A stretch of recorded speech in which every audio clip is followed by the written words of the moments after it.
ക്യാൻസറിനെ പറ്റിയുള്ള ചർച്ചകൾക്ക് എല്ലാ കാലത്തും പ്രസക്തിയുണ്ട്. കാരണം എന്താണെന്ന് വെച്ച് കഴിഞ്ഞാൽ എല്ലാ വർഷവും ക്യാൻസർ രോഗികളുടെ എണ്ണം വർദ്ധിച്ചുകൊണ്ടിരിക്കുകയാണ്.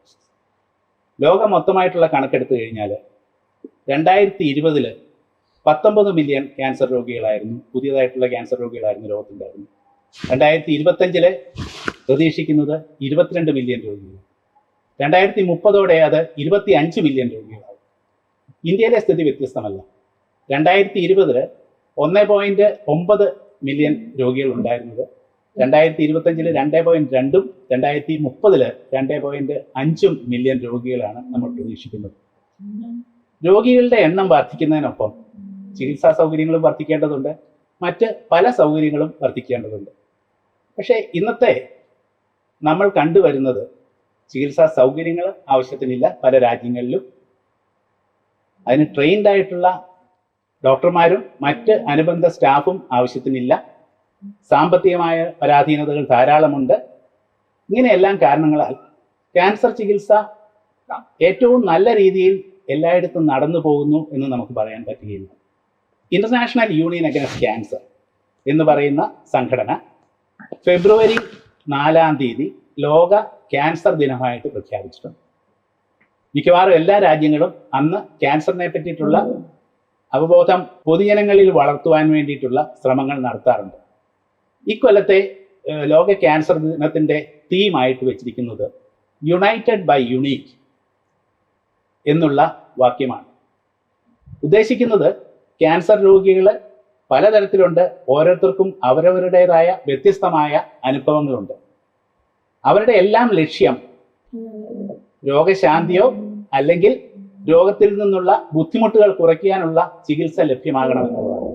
അതുകൊണ്ട് രോഗിക്കും അവരുടെ കുടുംബത്തിനും സമൂഹത്തിനും അവർ ഒരു ഭാരമാകാതെ മുന്നോട്ടുള്ള ജീവിതം നയിക്കാൻ അവരെ പ്രാപ്തരാക്കണം എന്നുള്ളതാണ് ഓരോ രോഗിയും ഉദ്ദേശിക്കുന്നത്. ഈ ക്യാൻസർ രോഗികളെല്ലാം സമാന ചിന്താഗതിയുള്ള രോഗികളെല്ലാം ഈ ചിന്താഗതികളാൽ തന്നെ ഒരു ഐക്യത്തിൽ വന്നു ചേരുന്നതാണ്. ഈ ഐക്യം ചികിത്സാ സൗകര്യങ്ങളിലും മറ്റ് സമൂഹത്തിൽ നിന്നുണ്ടാകുന്ന മാറ്റങ്ങളിലും പ്രകടിക്കേണ്ടത് ആവശ്യമാണ്. ലോക ക്യാൻസർ ദിനത്തിൽ ഉദ്ദേശിക്കുന്നത് ക്യാൻസറിനെ പറ്റിയിട്ടുള്ള അവബോധം പൊതുജനങ്ങളിലും ഭരണാധികാരികളിലും ഉണ്ടാക്കുക എന്നുള്ളതാണ്. ഓരോ സ്ഥലത്തെയും അല്ലെങ്കിൽ ഓരോ സമയത്തെയും ക്യാൻസറിൻ്റെ വ്യാപ്തിയും അതിൻ്റെ ഘടനയും അനുസരിച്ചിട്ട് ചികിത്സാ രീതികളും മറ്റ് സൗകര്യങ്ങളും ഒരുക്കേണ്ടത് മുൻകൂട്ടി കണ്ടു തന്നെ ഭരണാധികാരികൾ ചെയ്യേണ്ട കാര്യമാണ്. കാരിത്താസ് ക്യാൻസർ ഇൻസ്റ്റിറ്റ്യൂട്ട് 25 വർഷം ആയി പ്രവർത്തനം തുടങ്ങിയിട്ട് കേരളത്തിൽ പ്രൈവറ്റ് സെക്ടറിൽ സമഗ്രമായ ക്യാൻസർ ചികിത്സാ പദ്ധതിയുമായിട്ട് ആദ്യമേ മുന്നോട്ടിറങ്ങിയ സ്ഥാപനമാണ് Caritas cancer institute. Caritas cancer institute സ്ഥാപിതമായത് 2000 ആണ്ടിലാണ്.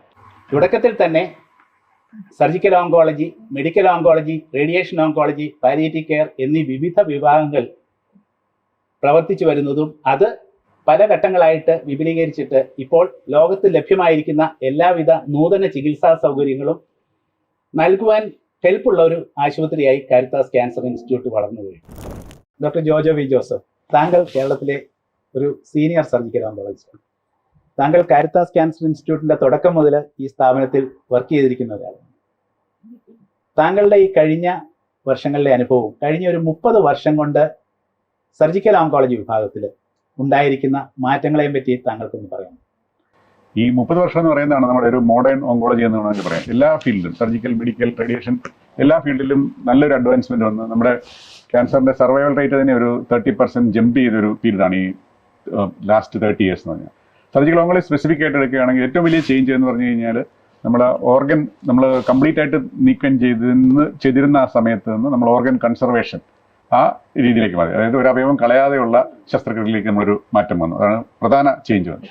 പിന്നെ ഉള്ളത് നമ്മുടെ ആക്സസ് ആണ്. അതായത് നമ്മൾ ചില ഏരിയകളിലൊക്കെ നമ്മൾ മിനിമൽ ആക്സസ് വഴി അല്ലെങ്കിൽ റോബോട്ടിക് സർജറി വഴി നമുക്ക് ആക്സസ് കിട്ടാൻ പറ്റും.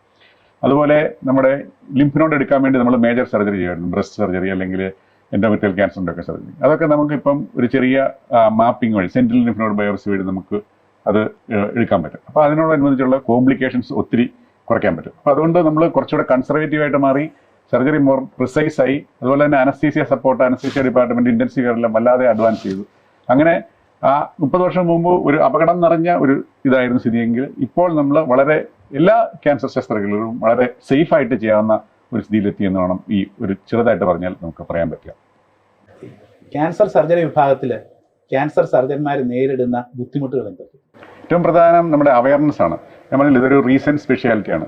അപ്പോൾ അതൊരു ഇതിനെക്കുറിച്ചുള്ള അവയർനെസ്, അവബോധം, എന്താണ് ഒരു സർജിക്കൽ ഓങ്കോളജിസ്റ്റിന്റെ ആ സർജറി കൊണ്ടുണ്ടാകുന്ന വ്യത്യാസം എന്നുള്ള സാധാരണ ജനങ്ങൾക്കിടയ്ക്കുള്ള അവയർനെസ് കുറവാണ് ഏറ്റവും വലിയ പ്രോബ്ലമായിട്ട് നമ്മൾ കൺസിഡർ ചെയ്യുന്നത്. പക്ഷേ അത് ഈ പറഞ്ഞ ലാസ്റ്റ് 30 years, ഇപ്പം ഞാൻ തുടങ്ങിയ കാലത്ത് കേരളത്തിൽ 1-2 പേരായിരുന്നുണ്ടായിരുന്നു. ഇപ്പോൾ എനിക്ക് തോന്നുന്നു എല്ലാ ജില്ലകളിലും തന്നെ സർജിക്കൽ ഓങ്കോളജി പഠിച്ച അല്ലെങ്കിൽ പ്രാക്ടീസ് ചെയ്യുന്ന ആൾക്കാരുണ്ട്. അപ്പോൾ അത് കുറച്ചുകൂടി ആൾക്കാരിലേക്ക് ഇറങ്ങി ചെന്നു. അപ്പോൾ അതുകൊണ്ട് കുറച്ചുകൂടി ബെറ്റർ ആയിട്ട് നമുക്ക് എല്ലാവർക്കും ജനങ്ങളിലേക്ക് ഈ മെസ്സേജ് കൊടുക്കാൻ സാധിക്കുന്നുണ്ട്. ഡോക്ടർ ജെന്നി, താങ്കളൊരു സീനിയർ റേഡിയേഷൻ ഓങ്കോളജിസ്റ്റ് ആണ്.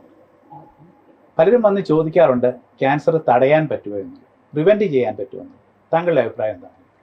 ക്യാൻസർ ഒരു പരിധി വരെ നമുക്ക് പ്രിവെന്റ് ചെയ്യാൻ പറ്റും. ഫുള്ളായി പ്രിവെന്റ് ചെയ്യാൻ പറ്റുമോ എന്ന് ചോദിച്ചാൽ പറ്റില്ല. പക്ഷെ ഒരു പരിധി വരെ അത് 3 ഘട്ടമായിട്ട് തിരിച്ചാൽ ഒന്ന് ലൈഫ് സ്റ്റൈൽ മോഡിഫിക്കേഷനാണ്. ഇന്നത്തെ നമ്മുടെ ജോലി ഒക്കെ വെച്ച് നോക്കുകയാണെങ്കിൽ എല്ലാം ഒരു സിറ്റിംഗ് ജോബാണ്. പിന്നെ കൂടുതൽ ആൾക്കാർ മൊബൈലൊക്കെ അഡിക്ഷൻ അങ്ങനെയൊക്കെ പോകുമ്പോൾ കൂടുതൽ എക്സസൈസ് എന്നുള്ള ആ ഒരു ഘടകം ഒത്തിരി പേരുടെ ജീവിതത്തിൽ നിന്ന് മാറിപ്പോയി. കാരണം അവരുടെ ജോബ് അങ്ങനെ ഇപ്പം എഞ്ചിനീയേഴ്സ് ആരെ എടുത്താൽ പോലും ഒരു 8 to വൈകിട്ട് വരെ വർക്കിംഗ് ആണ്, പക്ഷെ ഇരിപ്പ് കൂടുതലുള്ള ജോലികളാണ്. അപ്പം എക്സസൈസ് വരുമ്പോഴത്തേക്കിനും നമുക്ക് ശരിക്കും ആ ലൈഫ് സ്റ്റൈൽ ചേഞ്ചസ് നമുക്ക് ഇൻട്രൊഡ്യൂസ് ചെയ്യാൻ പറ്റുവാണെങ്കിൽ നമുക്ക് ക്യാൻസർ വരാനുള്ള റിസ്ക് കുറയ്ക്കും എന്നാണ് പറഞ്ഞത്. Even walking, jogging, simple yoga exercises at home, വേറെ എവിടെയും പോകണമെന്നില്ല. പക്ഷെ ഈവൻ അത്രയും ഒരു ബോഡി മൂവ്മെന്റ് നമ്മുടെ ബോഡിയുടെ ഫാറ്റ് കട്ട് ചെയ്യാം, ഹോർമോണൽ ഇംബാലൻസസ് കുറയ്ക്കാം, ക്യാൻസർ വരാനുള്ള റിസ്ക് കുറയ്ക്കാം. പിന്നെ രണ്ടാമത്തെ ഘടകം വാക്സിൻസ് ആണ്. ഇപ്പം ക്യാൻസർ പ്രിവെന്റബിൾ വാക്സിൻസ് എന്ന് പറയുന്നതിലൊന്ന് നമ്മുടെ സെർവൈക്കൽ ക്യാൻസർ വാക്സിനാണ്. ആക്ച്വലി WHO ഇപ്പോഴത്തെ മോട്ടോ പോലും സെർവൈക്കൽ ക്യാൻസർ നമുക്ക് ഇറാഡിക്കേറ്റ് ചെയ്യാൻ പറ്റണം എന്നാണ്. സ്ത്രീകളുടെ ഗർഭപാത്രത്തിന്റെ അതെ, അത് ചുവടുഭാഗത്തുണ്ടാകുന്ന ക്യാൻസർ. അപ്പൊ അതുപോലും ചെറുപ്പകാലത്തിലുള്ള 9 to 12 years ഏജ്ഡ് കുട്ടികളിൽ നമ്മൾ വാക്സിനേഷൻ തുടങ്ങി വെച്ചാൽ നമുക്ക് ഭാവിയിൽ ക്യാൻസർ പ്രിവെന്റ് ചെയ്യാൻ പറ്റും. മൂന്നാമത്തത് സ്ക്രീനിങ്. ഇപ്പൊ എല്ലാവരും ക്യാൻസർ എന്താണെന്ന് പഠിപ്പിക്കേണ്ട ആവശ്യമില്ല, എല്ലാവരും യൂട്യൂബ് എല്ലാം നോക്കുന്നുണ്ട്. അപ്പൊ ഡെഫിനറ്റ്ലി നമുക്ക് ക്യാൻസർ നേരത്തെ കണ്ടെത്താനുള്ള ടെസ്റ്റുകളുണ്ട്, പരിശോധനകളുണ്ട്, വീട്ടിലിരുന്ന് ചെയ്യാവുന്ന സ്ക്രീനിങ് മെത്തേഡ്സ് ഉണ്ട്. ഫോർ എക്സാമ്പിൾ ബ്രസ്റ്റിന് ബ്രസ്റ്റ് സെൽഫ് എക്സാമിനേഷൻ അങ്ങനെയൊക്കെ ചെയ്ത് നേരത്തെ കണ്ടെത്തിയാൽ ഏർലി ട്രീറ്റ്മെന്റിൽ കൂടെ തന്നെ നമുക്കിത് ഇല്ലാണ്ടാക്കാം. ഡോക്ടർ ബോബൻ, താങ്കളൊരു സീനിയർ മെഡിക്കൽ ഓങ്കോളജിസ്റ്റ് ആണ്. കീമോതെറാപ്പി എന്ന് പറയുമ്പോഴത്തേക്കും തന്നെ പല രോഗികൾക്കും ഭയങ്കര വിഷമവും തലമുടി പോകും ഇങ്ങനെയൊക്കെയുള്ള പല ചിന്താഗതികളുണ്ട്. താങ്കളുടെ അഭിപ്രായത്തിൽ കഴിഞ്ഞ ഒരു 10-30 വർഷം കൊണ്ട് കീമോതെറാപ്പിയിൽ എന്തെല്ലാം പുരോഗതികൾ ഉണ്ടായിട്ടുണ്ട്? ഇപ്പോഴത്തെ സ്ഥിതി എന്താണ്? നേരത്തെ ഇവർ രണ്ടുപേരും പറഞ്ഞതിനോട് ഞാൻ പൂർണ്ണമായി യോജിക്കുകയാണ്. കാരണം കഴിഞ്ഞ ഒരു 30 വർഷം കൊണ്ടാണ് ക്യാൻസർ ചികിത്സയിൽ വിപ്ലവകരമായിട്ടുള്ള മാറ്റങ്ങളാണ് സംഭവിച്ചിരിക്കുന്നത്. ഒരു ക്യാൻസറിൻ്റെ തുടക്കകാലം നോക്കുകയാണെങ്കിൽ നമ്മൾ എല്ലാ രോഗികളെയും ഏതാണ്ട് ഒരേപോലെയായിരുന്നു ചികിത്സിച്ചിരുന്നത്. നമ്മൾ സിമ്പിളായിട്ട് എടുത്ത ബ്രസ്റ്റ് ക്യാൻസർ, ഏറ്റവും കൂടുതൽ സ്ത്രീകളിൽ കാണപ്പെടുന്ന ക്യാൻസർ ബ്രസ്റ്റ് ക്യാൻസറാണ്. എല്ലാവർക്കും സർജറി, എല്ലാവർക്കും കീമോതെറാപ്പി, എല്ലാവർക്കും റേഡിയേഷൻ, കുറച്ച് പേർക്ക് ഹോർമോൺ ട്രീറ്റ്മെൻറ്റ്, ആ രീതിയിലായിരുന്നു. എന്നാൽ ഇന്ന് ആ കാലഘട്ടത്തിൽ നമ്മൾ വളരെയധികം മാറിയിട്ടുണ്ട്. ആ ഓരോ വ്യക്തിയിൽ സംഭവിക്കുന്ന ക്യാൻസറിൻ്റെ ജനിതകമായിട്ടുള്ള, അതായത് ആ വ്യക്തിയിൽ സംഭവിക്കുന്ന മോളിക്കുലർ ചേഞ്ചസ്, ആ ക്യാൻസറിൽ സംഭവിക്കുന്ന മോളിക്കുലർ ചേഞ്ചസ് അത് മനസ്സിലാക്കിക്കൊണ്ട് അതിനനുസൃതമായിട്ടുള്ള ചികിത്സ നമുക്ക് കൊടുക്കാൻ സാധിക്കും. അപ്പോൾ വൺ സൈസ് ഫിറ്റ് ഓൾ എന്നുള്ള കൺസെപ്റ്റ് മാറ്റിയിട്ട് ഒരു ടൈലർ മെയ്ഡ് അപ്രോച്ച്, ആ രോഗി പേഴ്സണലൈസ്ഡ്, ആ രോഗിക്ക് ഉള്ള ക്യാൻസറിൻ്റെ സൈസ്, ആ ക്യാൻസറിൻ്റെ സ്റ്റേജ്, അതുപോലെ തന്നെ അവരുടെ biology, tumour biology, molecular biology, ഇതെല്ലാം കൂടി നോക്കിയിട്ടായിരിക്കും നമ്മൾ ചികിത്സ നൽകുന്നത്. അപ്പോൾ നമ്മൾ 10 പേർക്ക് ബ്രസ്റ്റ് ക്യാൻസർ ഉണ്ടെങ്കിൽ 10 പേരുടെയും ചികിത്സ 10 ഡിഫറെൻറ്റ് രീതിയിലായിരിക്കും. അപ്പോൾ അവരുടെ ക്യാൻസർ വന്ന അവയവം ഒന്നാണെങ്കിൽ പോലും അവർക്ക് കൊടുക്കുന്ന ചികിത്സയിൽ വ്യത്യാസം വരും. അതിൽ നിന്ന് തന്നെ നമുക്ക് വളരെയധികം, അതാണ് ഇപ്പോഴത്തെ ഏറ്റവും വലിയൊരു ഡെവലപ്മെൻറ്റ് എന്ന് പറയുന്നത്. നമുക്ക് അവരുടെ ആ ജനിതകമായിട്ടുള്ള മാറ്റങ്ങൾ കണ്ടുപിടിച്ചുകൊണ്ട്, അപ്പോൾ സൈഡ് എഫക്റ്റുകൾ വളരെയധികം കുറയുകയും ആവശ്യമില്ലാത്ത ട്രീറ്റ്മെൻറ്റുകൾ ആവശ്യമില്ലെങ്കിൽ നമുക്ക് അവോയ്ഡ് ചെയ്യുകയും ചെയ്യാം. ആ രീതിയിലുള്ള മാറ്റങ്ങളാണ് ഇപ്പോൾ മെഡിക്കൽ ഓൺകോളജിയിൽ സംഭവിച്ചുകൊണ്ടിരിക്കുന്നത്. ഇപ്പം എനിക്ക് ക്യാൻസർ വിഭാഗമായിട്ടുള്ള ബന്ധം എന്ന് പറയുന്നത് 40 വർഷത്തിലേറെയാണ്.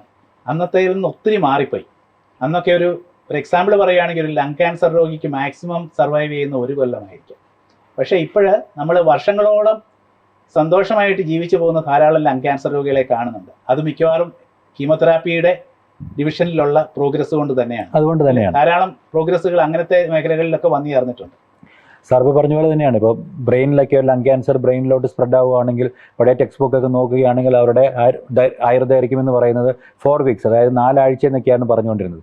ഇന്ന് ആ കാലഘട്ടത്തിൽ നിന്നൊക്കെ മാറി വർഷങ്ങളോളം 10 വർഷത്തോളം കൂടുതലായിട്ട് ജീവിച്ചിരിക്കുന്ന ആൾക്കാരുണ്ട്. കാരണം ആ ലങ് ക്യാൻസറിന് കാരണമാകുന്ന ജനിതകമായിട്ടുള്ള മാറ്റങ്ങളെ കണ്ടുപിടിക്കുകയും ആ മാറ്റത്തിനനുസൃതമായിട്ടുള്ള ട്രീറ്റ്മെൻറ്റുകൾ, അത് പലപ്പോഴും ഇഞ്ചക്ഷൻസ് ആയിരിക്കണമെന്നില്ല, ടാബ്ലറ്റ് രൂപത്തിലുള്ളത്.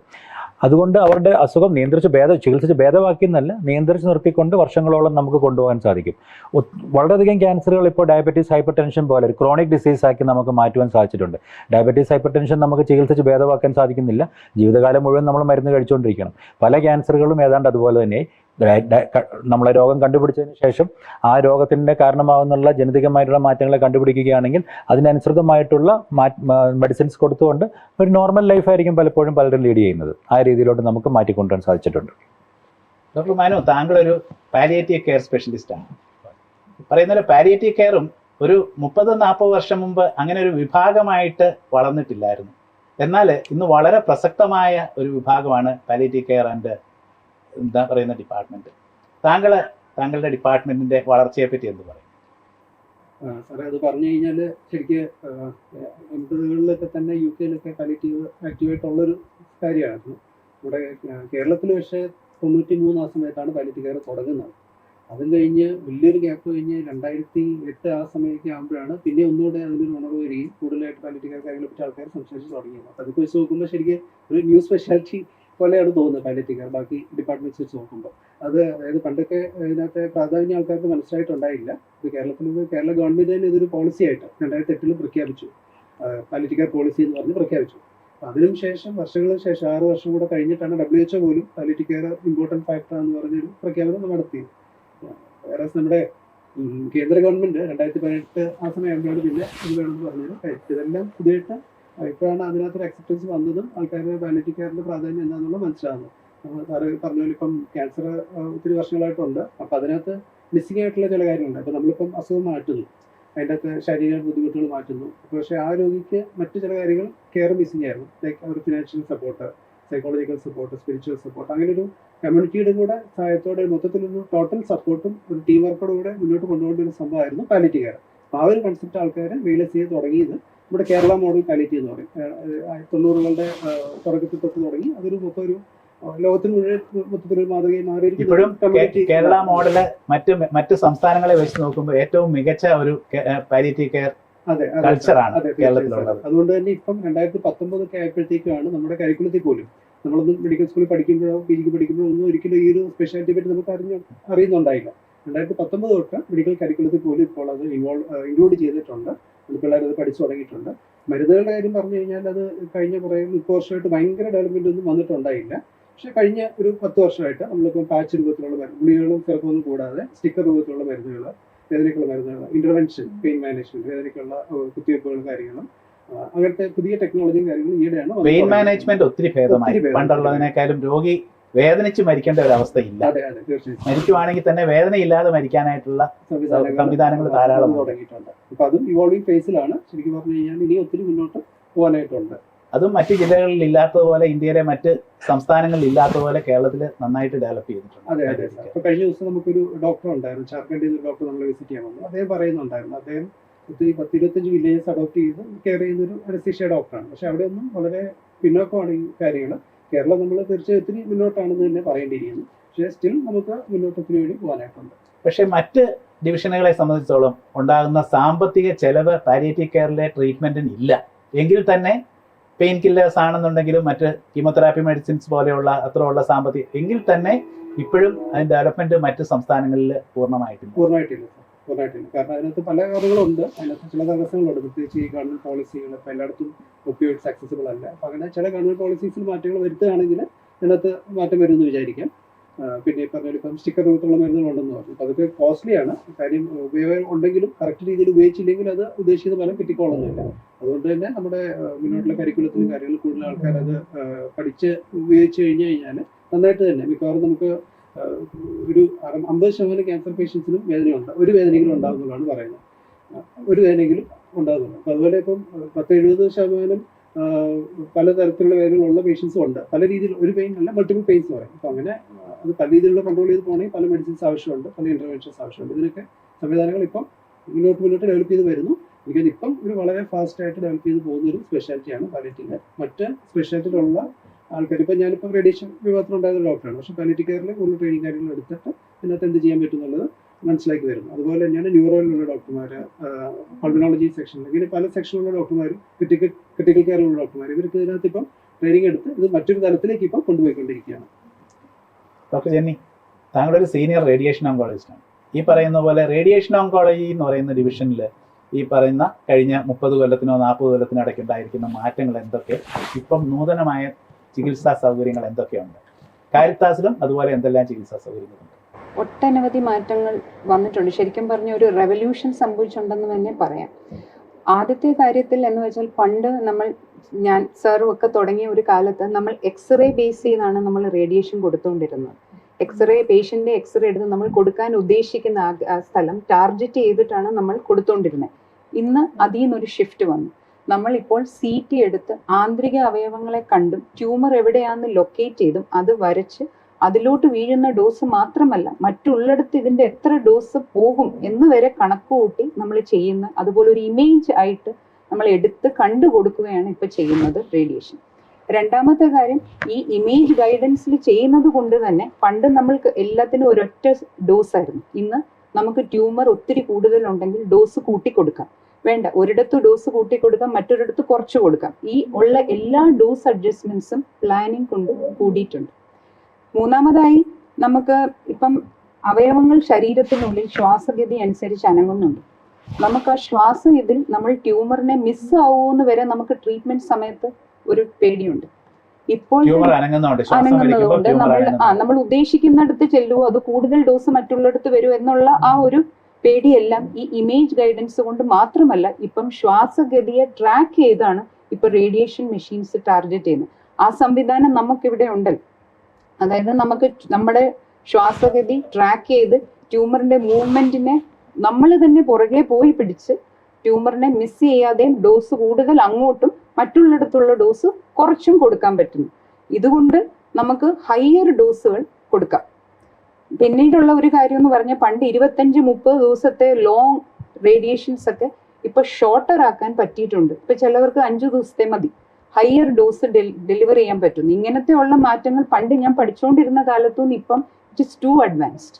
അതുകൊണ്ട് ആളുകൾക്കും ഭയങ്കര സുഖമായി, സൈഡ് എഫക്ട്സ് കുറഞ്ഞതാണ്, മോർ പ്രിസൈസ് ആണ്. പണ്ടത്തെ പോലെ റേഡിയേഷൻ ഒരിടത്തടിച്ച് എല്ലാവരും വരെ എല്ലായിടവും കത്തി കഴിഞ്ഞു, അങ്ങനത്തെ ഒരു ഇതും ഇപ്പോഴത്തെ ഒരു ഇതിൽ ഇല്ല. സൈഡ് എഫക്ട്സ് വളരെ കുറവാണ്, പ്രിസൈസ് ആയി.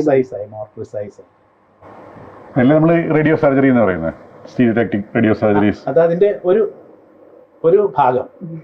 സ്റ്റീരിയോടാക്ടിക് റേഡിയോ സർജറി എന്ന് പറയുമ്പോൾ നമ്മൾ ബ്രെയിനിലേക്ക് ഉള്ള ചെറിയ ട്യൂമേഴ്സിൽ അതിൻ്റെ നമ്മൾ ഉദ്ദേശിക്കുന്ന രീതിയിലുള്ള എല്ലാ പരിമിതികളും സാറ്റിസ്ഫൈ ചെയ്തുള്ള കുഞ്ഞു ട്യൂമേഴ്സിന് ഹയർ ഡോസ് ഒറ്റ ദിവസം കൊണ്ട് തന്നെ നമുക്ക് ചെയ്യാൻ പറ്റും. അത് പണ്ട് നമ്മൾ ഫ്രാക്ഷനേറ്റ് ചെയ്ത് ദിവസങ്ങളായിട്ടൊക്കെ കൊടുത്തത് ഇപ്പോൾ ഒറ്റ ഹൈ ഡോസിൽ 1 day കൊണ്ട് ഡെലിവറി ചെയ്യാൻ പറ്റും. അതുകൊണ്ട് അത് റേഡിയോ സർജറി എന്ന് വിളിക്കുന്ന ആ radiation is almost equivalent to surgery. അതുകൊണ്ടാണ് അങ്ങനെ പറയുന്നത്. ഈ development of imaging and computers, ഇത് രണ്ടും ഭയങ്കരമായിട്ട് റേഡിയോതെറാപ്പിയെ സഹായിച്ചിട്ടുണ്ട്. അല്ല, അതിൻ്റെ കൂട്ടത്തിൽ നമുക്ക് മനസ്സിലാക്കേണ്ട വേറൊരു കാര്യം, സപ്പോർട്ടീവ് കെയർ ഇൻ ഓൺകോളജി. പണ്ടൊക്കെ ക്യാൻസറിനെ പറ്റി പറയുമ്പോൾ ഏറ്റവും കൂടുതൽ, കീമോതെറാപ്പിനെ പറ്റി പ്രത്യേകിച്ച് പറയുമ്പോൾ ഏറ്റവും ആൾക്കാർക്ക് പേടിയുണ്ടായിരുന്നത് ഛർദിലായിരുന്നു. ഇന്ന് ക്യാൻസർ രോഗികൾ ഛർദ്ദിക്കുന്നത് കീമോതെറാപ്പി എടുക്കുന്ന രോഗികൾ ഛർദ്ദിക്കുന്നത് വളരെ അപൂർവമായിട്ടാണ്. കാരണം ഛർദിലിനെ നിയന്ത്രിക്കുവാനുള്ള വളരെ ഫലപ്രദമായിട്ടുള്ള മരുന്നുകളുണ്ട്. ഞാൻ പറഞ്ഞു കേട്ടിട്ടുള്ളതേ ഉള്ളൂ. പണ്ടൊക്കെ ഒരു എമിസെറ്റ് എന്ന് പറഞ്ഞ ഒഡാൻസെറ്റോൺ എന്ന മരുന്ന്, അതൊക്കെ സിംഗപ്പൂരിൽ നിന്നൊക്കെ വളരെയധികം 12,000 രൂപയും 4,000 രൂപയ്ക്കായിരുന്നു ഒരു ഇഞ്ചക്ഷൻ എന്നൊക്കെ പറഞ്ഞു കേട്ടിട്ടുണ്ട്.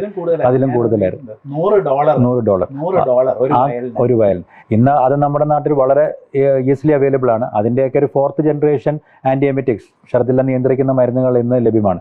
പക്ഷേ ഇത്രയും ഡെവലപ്മെന്റ് ഉണ്ടായിട്ടുണ്ടെങ്കിൽ പോലും ആൾക്കാരുടെ ഇടയിൽ ആ ഒരു കാലഘട്ടത്തെ പറ്റിയിട്ടുള്ള ഒരു വിചാരം തന്നെയാണ്, അത് ക്യാൻസർ വന്നു കഴിഞ്ഞാൽ ഇങ്ങനെയായിരിക്കും പോകുന്നത്, ഈ സൈഡ് ഇഫക്റ്റുകൾ ഉണ്ടാകും എന്നുള്ള ആ ഒരു തോന്നൽ ഇന്നും വളരെയധികം നിലനിൽക്കുന്നുള്ളതോ അതും ഒരു യാഥാർത്ഥ്യം തന്നെയാണ്. മുടി പോകുന്നതിനെ പറ്റി അങ്ങനെ തന്നെയല്ലേ? കീമോതെറാപ്പി എടുത്താൽ മുടി പോകും എന്നുള്ളത് ആണ് ഇന്ന് കീമോതെറാപ്പിനെ പറ്റി പറയുമ്പോൾ ആദ്യം തന്നെ ആൾക്കാർ പറയുന്നത് തലമുടി പോകും എന്നുള്ള കാര്യമാണ്. പക്ഷേ മുടി പോകാത്ത രീതിയിലുള്ള പുതിയ തരത്തിലുള്ള ഇമ്മ്യൂണോതെറാപ്പി, അതായത് നമ്മുടെ ശരീരത്തിൻ്റെ രോഗപ്രതിരോധന ശേഷിയെ ഉപയോഗിച്ചുകൊണ്ട് തന്നെ ക്യാൻസറിനെ നിയന്ത്രിക്കുന്ന, ക്യാൻസറിനെ ചികിത്സിക്കുന്ന സംവിധാനമാണ് ഇമ്മ്യൂണോതെറാപ്പി. അതൊക്കെ വന്നപ്പോഴൊന്നും തലമുടിയൊന്നും പോകത്തൊന്നുമില്ല. ആ രീതിയിലുള്ള ചികിത്സ എല്ലാ കീമോതെറാപ്പി മരുന്നുകളും തലമുടി ഉണ്ടാകത്തില്ല. കുറച്ച് മരുന്നുകളെല്ലാം ചില മരുന്നുകൾക്ക് മാത്രമേ ഉള്ളൂ. രോഗികളുടെ ഒരു തെറ്റിദ്ധാരണയാണ്. പലരും വന്ന് റേഡിയേഷൻ എടുത്തു കഴിഞ്ഞാൽ, കഴുത്തെ റേഡിയേഷൻ എടുത്തു കഴിഞ്ഞാൽ തലമുടി പോകുമോ, കയ്യെ റേഡിയേഷൻ എടുത്താൽ തലമുടി പോകുമോ എന്നൊക്കെയുള്ള ചിന്തയുള്ളവരുണ്ട്. അപ്പം കേൾക്കുമ്പോഴേ തലമുടി പോകുക എന്നുള്ളത്, എവിടെയെങ്കിലും ചെയ്തു കഴിഞ്ഞാൽ തലമുടി പോകുക എന്നുള്ളതാണ് അവരുടെ ഒരു ചിന്താഗതി.